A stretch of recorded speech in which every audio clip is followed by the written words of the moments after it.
Have you ever faced a trial in life so gut-wrenching that you were unable to eat?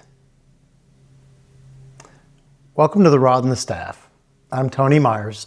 Together, let's explore what it means to experience the transforming and caring love of our Good Shepherd, Jesus Christ, as we also look together at how we can join Him in loving and caring for one another.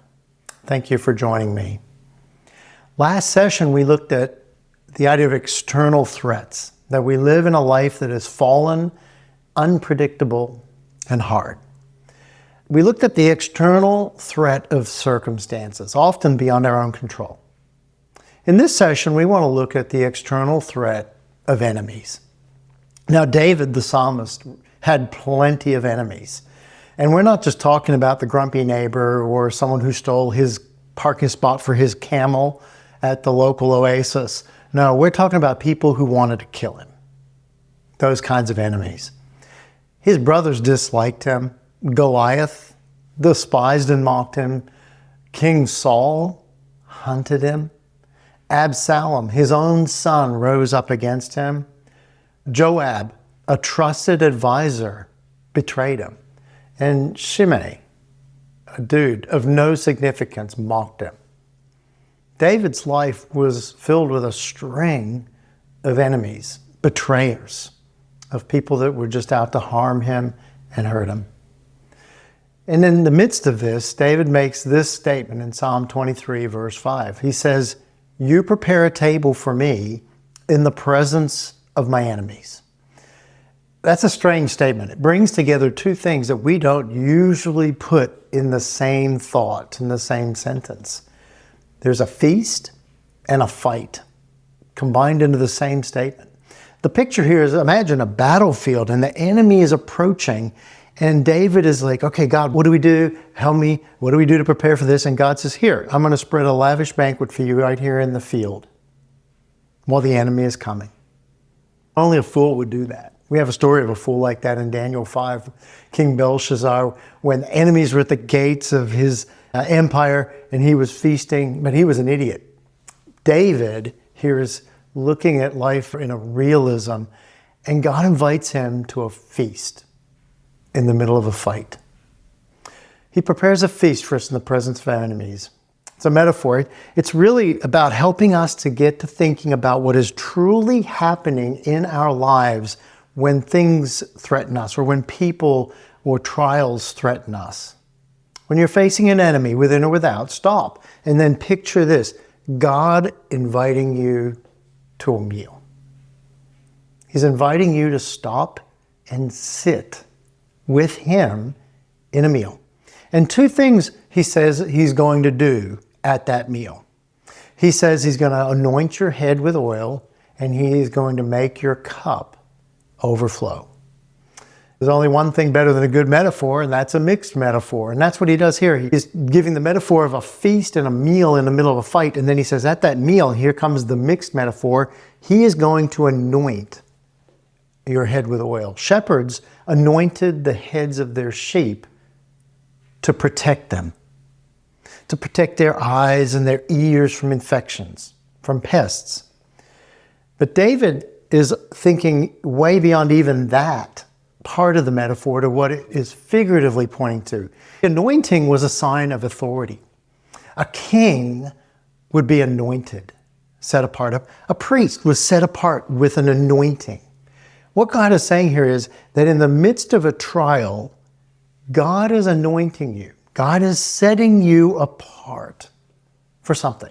And an anointing to those roles was one of strength. Authority was given. The king was anointed. That's when he had the authority and the power and the strength of being a king.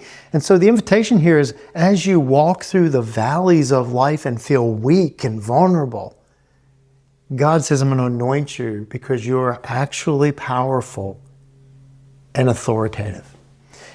He also says that He's giving you a purpose. An anointing was to something, to a role, to a calling. A king was called forth to certain responsibilities as a king. There was a purpose given. And so often in the valleys of life, often when we're going through trials, life can feel meaningless. purpose can be pulled out from under us like a rug. We had great ambitions to be this in our life, and then illness came and pulled the rug, and we feel powerless. And God says, you're not powerless. I'm anointing you. You have authority. And we feel purposeless or meaningless. And he says, no, this is a part of the purpose I have for you. And so he anoints us. He fills our trials with power and with purpose.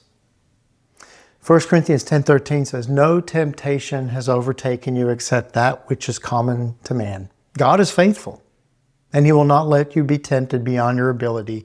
But with the temptation, he will provide also the way of escape, that you may be able to endure it. It's not that we come alongside someone in trial and say, it's not that bad. God, he's got this. Buck up, you can do this. God's with you, and he's your cheerleader. That's not what it's saying here. This verse is saying God is with you to provide what you need in the midst of that. And I've always read that verse, and I've always thought, what if the way of escape isn't something I do? What if the way of escape is the person of Jesus Christ? No matter what the trial, that Jesus is the way of escape from despair and hopelessness in it.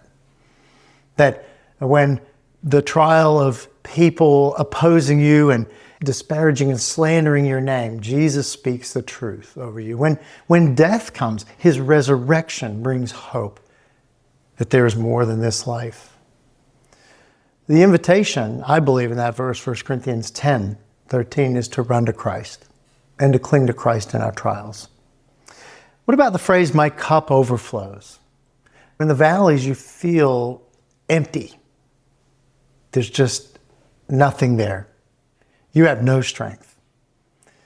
I'm simply going to close with this verse because I think it speaks of the manner in which God fills our cup to overflowing in trials.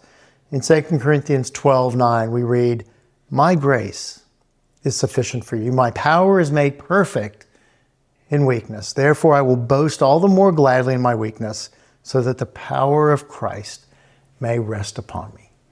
In the midst of trials and tribulations and hardships and losses, and when enemies are around on all sides, God comes and says to you as his sheep, I will fill your cup to overflowing.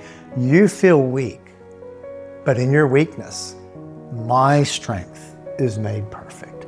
You will know the strength of the Almighty when you have no strength of your own. Your cup will overflow.